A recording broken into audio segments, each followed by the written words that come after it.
Hangga't maaari mga ka-useful, iwasan ninyo na magkadoble ang payout ninyo katulad nito. Ito mga ka-useful ang update sa isa kong video na bakit wala kayong makitang star button sa aking mga nagagawang content. Ito ang problema, ang payout ko talaga. Ang sa star ay nasa ibang payout account. Kaya hindi nagkakaroon ng star button ang aking mga content. At ang isa ko pa na proof na yan talaga ang dahilan ay ang resulta sa ginawa kong second page.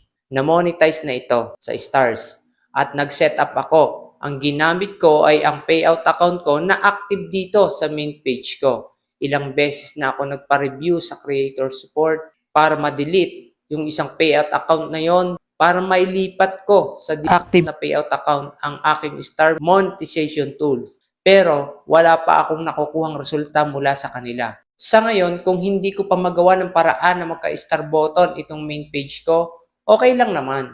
Dahil na-monetize na itong isang account ko. At ngayon, may star button na ito.